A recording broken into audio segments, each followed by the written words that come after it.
우리 몸은 염분이 부족할 때 다양한 신호를 보내어 염분 섭취가 얼마나 중요한지 알려준답니다. 나는 자주 현기증이 나거나 두통이 있거나 만성 염증을 경험하거나 예고 없이 지나치게 지친다 등이 있습니다. 그럼 이렇게 좋은 염분 비율 항상 어떻게 만들면 되냐라고 생각하실 겁니다. 그 방법은 간단한데요. 2리터 물병에 소금 1티스푼을 넣고 부지런히 마시면 끝입니다. 그러나 이 염수를 만드는 데는 몇 가지 고려사항이 포함됩니다.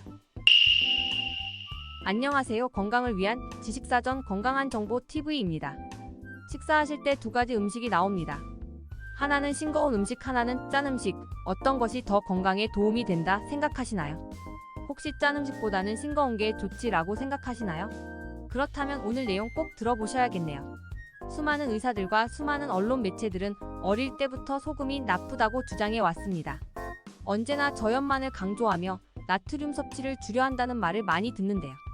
이 때문에 소금은 항상 건강을 해치는 적으로 여겨져 설탕과 더불어 쓸 때마다 불편해하며 사용하게 되었습니다.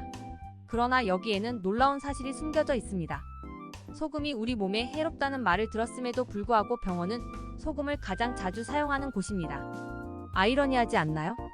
탈수되거나 지칠 때 우리는 병원을 방문하여 수액을 얻는데요. 이때 가장 적절한 액체는 생리식 염수, 즉 소금물입니다. 말도 안 된다고요? 하지만 사실입니다. 깨알 상식 하나 알려드리면 링거는 노란색 팩이고 수액은 흰색입니다. 링거와는 다르다는 점 알아두세요. 우리가 흔히 맞는 것은 투명한 수액 맞습니다. 소금물 수액을 맞아서 컨디션이 회복되는 것은 특별히 건강한 몸을 만들어주는 영양분을 함유하고 있기 때문이 아닌데요. 소금물이 정맥을 통해 직접 순환하면서 에너지를 공급하고 몸에서 노폐물과 독소를 배출하는 한답니다. 우리의 혈액이 더 큰 자가 치유 능력을 유지하기 위해서는 0.9%의 염분이 있어야 하는데요. 이 염분 비율을 잃으면 몸이 스스로 치유하는 능력이 약해지고 질병이 나타나기 시작합니다. 그래서 우리 몸은 염분이 부족할 때 다양한 신호를 보내어 염분 섭취가 얼마나 중요한지 알려준답니다. 나는 자주 현기증이 나거나 두통이 있거나 만성 염증을 경험하거나 예고 없이 지나치게 지친다 등이 있습니다. 실제로 밭에서 일하는 사람들은 땀을 많이 흘리는 날이면 자주 소금 한 움큼을 물에 섞어서 마시기도 하는 이유가 여기에 있는데요. 땀을 통해 몸에서 배설된 염분은 재흡수될 수 있으므로 기운이 강해지고 현기증이 사라집니다. 이와 같이 소금은 우리가 완전히 이해하지 못하는 신체의 많은 부분에서 역할을 하고 있는데요. 현재 아프거나 몸이 좋지 않은 경우 의사나 병원에서 처방한 약에 의존하지 마십시오. 신체의 자가 치유 능력을 높이려면 앞으로 염분 수치를 0.9%로 유지하는 습관을 들이시는 것도 너무 좋습니다. 그럼 이렇게 좋은 염분 비율 항상 어떻게 만들면 되냐라고 생각하실 겁니다. 그 방법은 간단한데요. 2리터 물병에 소금 1티스푼을 넣고 부지런히 마시면 끝입니다. 대부분 가정의 기준인 물 1리터당 소금 반 스푼 정도로 생각하시면 된답니다. 이런 식으로 소금물을 준비해서 드시기 시작하면 혈중 염분 농도 0.9%와 비슷한 농도가 됩니다. 그러나 이 염수를 만드는 데는 몇 가지 고려사항이 포함됩니다. 모든 소금이 건강에 좋은 것은 아닌데요. 소금의 종류를 아셔야 되는데 간단히 설명 가능하답니다. 건강에 도움이 되는 소금을 찾고 있다면 시장을 지나다 보이는 천일염을 1번으로 사용하시면 됩니다. 우리 몸에 필요한 미네랄 성분이 들어있는 소금인데요. 천일염의 간수는 이런 좋은 장점에도 불구하고 불순물과 미세 플라스틱을 함유하고 있어 반드시 제거 후 섭취해야 합니다. 간수는 쉽게 제거할 수 있습니다. 먼저 가마로 천일염이 들어가 있는 경우 가장 낮은 부위에 쇠젓가락으로 바닥에 5개의 구멍을 뚫습니다. 다음에 가마를 올려놓을 플라스틱 품목을 준비하십시오. 가능하면 집에서 욕실 의자나 스테퍼를 사용하는 것이 좋습니다. 지금부터는 시간과의 싸움인데요. 건조하고 배수가 잘 되는 곳에서 가마를 의자나 스테퍼에 올려놓기만 하시면 간수가 제거됩니다. 귀찮으시다고요? 예, 잘합니다. 그래서 이 절차가 너무 시간이 많이 걸리는 경우 시중에서 쉽게 구할 수 있는 소금을 사용할 수 있는데요. 핑크소금, 꽃소금, 맛소금, 죽염 등 다양한 종류의 소금이 시중에 나와 있답니다. 그중 대표적인 것이 천일염의 불순물을 제거하여 깨끗한 소금인 꽃소금인데요. 소금의 유익한 미네랄까지 불순물을 제거하는 과정에서 모두 제거되는 바람에 아쉽게도 탈락입니다.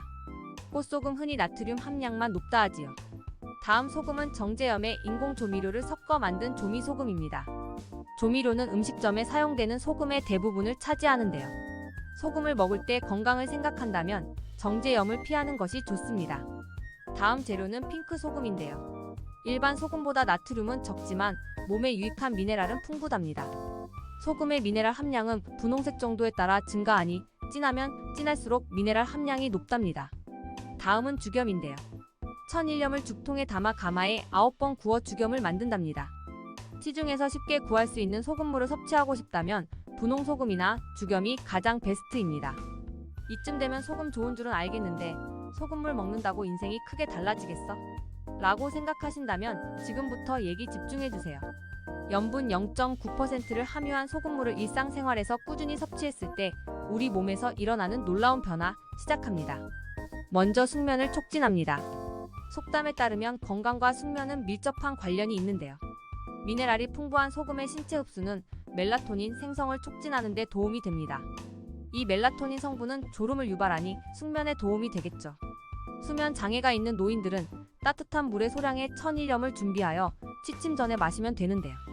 정기적으로 섭취하여도 몸에 무리 없이 몸과 마음의 이완과 편안한 수면에 도움이 될 수 있으니 안 할 이유가 없겠죠. 잠자기 전에 소금물을 마시면 도움되시는 분 또 있는데요. 코를 심하게 고는 사람들에게도 증상을 완화하고 몸의 점막을 정화하는 데 도움이 된답니다. 그리고 놀라운 사실 소금물을 마시는 것은 치매를 예방하는 데 도움이 되는데요. 소금에서 발견되는 필수 미네랄은 최적의 뇌 기능에 기여합답니다. 그래서 소금 섭취로 인해 필수 미네랄이 체내에 흡수되면 뇌세포의 정보 처리 과정이 향상되고 집중력과 기억력이 향상되는데요. 건강한 삶은 건강한 뇌에 달려있다 해도 과언이 아닙니다. 정신력이 흐려지면 뇌가 굳어지기 시작하여 치매뿐 아니라 공황장애, 정신분열증 등 다양한 뇌 관련 질환이 생긴다는 것은 잘 알려진 사실인데요. 같은 현상을 보아도 염분이 부족하면 몸이 근육을 제대로 조절하지 못하기 때문에 부정적으로 보고 활기 없는 삶을 살게 된답니다. 뇌가 굳은 것은 소금의 짠맛으로 인해 유연해지는데요. 정기적으로 소금물을 마시고 허리 돌리기와 걷기 운동을 하는 것도 좋습니다. 발과 뇌를 연결하는 신경절을 자극하기 위해서는 맨발로 걷는 것이 운동화로 걷는 것보다 뇌 활동에 더 이롭다 하니 공원에서 심심할 때는 운동화를 벗고 걸어보는 것도 추천드립니다. 그리고 몸에 소금이 충분하지 않으면 불필요한 간식을 먹지 않게 되는데요. 다이어트 하실 때도 적당한 염분 공급이 필요하니 너무 맹탕으로 다이어트 안 하셔도 된답니다. 행복하시죠? 와우! 그리고 이런 분들이 계실 수 있는데요. 그냥 가만히 있는데 입이 심심하다라는 생각이 드시는 분들이요. 그것도 식사한 지 얼마 되지 않았는데 입이 심심해서 간식을 찾는다면 몸에 소금이 더 필요하다는 신호일 수 있습니다. 꼭 기억하세요. 체내 염분 수치가 낮으면 밥을 빨리 먹고 밤늦게 먹고 싶은 유혹을 느끼는 등의 증상이 나타나는데요. 소금물과 몸에 좋은 소금으로 체내 염분 수치를 조절하면 입이 심심해서 다양한 음식을 찾거나 과식하는 일이 없을 것입니다. 중년이 된 이후 운동을 해도 계속해서 살이 찐다면 나이살일 수도 있지만 염분 섭취가 주요한 다이어트 효과를 가져올 수 있습니다. 또한 규칙적인 소금 섭취는 피부에 도움을 주는데요. 어린 나무보다 물이 적기 때문에 오래된 나무는 더 건조해 보입니다. 인간도 마찬가지입니다. 수분을 흡수하기 위해 무작정 물을 마시는 것은 나이가 들어감에 따라 거의 도움이 되지 않는데요. 나이 들수록 신체는 자연적으로 수분을 잃기 때문입니다. 몸에 소금이 충분하지 않으면 목이 마른다는 사실조차 인식하지 못한답니다. 물은 끌어당기지 않지만 흡수하기 위해 마신다면 우리의 신비한 인체는 그 물을 흡수하지 않고 소변으로 배출됩니다. 그래서 몸에서 목마름을 인지하고 물을 마시는 것이 중요한데 소금 비율이 그 역할을 하게 됩니다. 그렇지 않고 그냥 마실 경우에는 피부는 계속해서 생명력이 없고 주름지고 다양한 피부염과 태양 알레르기에 시달리게 되는데요. 최근 피부톤이 칙칙해지고 잡티가 많다면 몸에 염분이 부족한 것입니다. 피부를 탄탄하게 유지하고 주름을 예방하기 위해 정기적으로 보습 크림을 바르고 소금물을 섭취하는 것을 잊지 마세요. 그럼 피부가 더 탄력 있고 지친 피부가 젊어 보이기 시작한답니다. 이제 주의점 이야기도 해야겠죠. 소금을 섭취할 때 주의사항은 소금이 몸에 맞는지부터 따져봐야 합니다. 타당한 이유로 과식을 하면 몸이 소금을 덜 먹으라고 신호를 보냅니다. 소금을 섭취하는 동안 몸에서 신호를 보내면 소금 섭취량을 줄이십시오. 가지의 신호를 기억해주세요. 첫 번째, 수면 장애가 있고 딸꾹질이 자주 나는 경우 소금 섭취를 줄여야 합니다. 두 번째, 얼굴이 붉어지고 여드름이 나고 입이 계속 마르면 심장에 무리가 갔다는 신호인데요. 이때는 상추와 함께 쓴 숙차나 코코아 커피를 섭취하는 것이 좋습니다. 세 번째, 끊임없이 과자를 갈구하고 대변이 지나치게 묽을 때인데요. 이때는 위장이 힘들 때이니 소금물 드시는 걸 중단하셔야 합니다. 네 번째, 물을 너무 많이 마시면 앞니 주변과 두통이 심해집니다. 이때는 당의 균형이 무너진 것이니 조청과 설탕이 포함된 따뜻한 음식을 먹어 균형을 잡으시면 된답니다. 다섯 번째, 식욕 부진, 무감각, 답답함은 간 문제의 추가 증상입니다. 이때는 이제 짭짤한 맛과 신맛의 균형을 맞춰야 하는데요. 오렌지나 매실 주스를 섭취하는 것이 유리하고 동치미도 좋습니다. 자, 이 정도면 소금과 관련된 이야기 종합적으로 많이 해드릴 것 같네요. 우리는 소금을 섭취하는 방법과 그것이 우리 몸에 할 수 있는 놀라운 일들을 배웠습니다.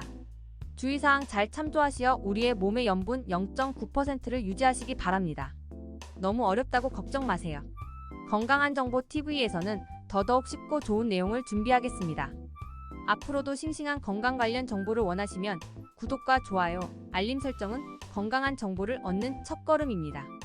오늘 준비한 내용이 마음에 드셨다면 댓글로 생각을 남겨주시고 주변에 널리 공유해주세요. 공유해주시면 인생이 윤택해지고 마음이 건강해지는 정보는 제가 책임지겠습니다.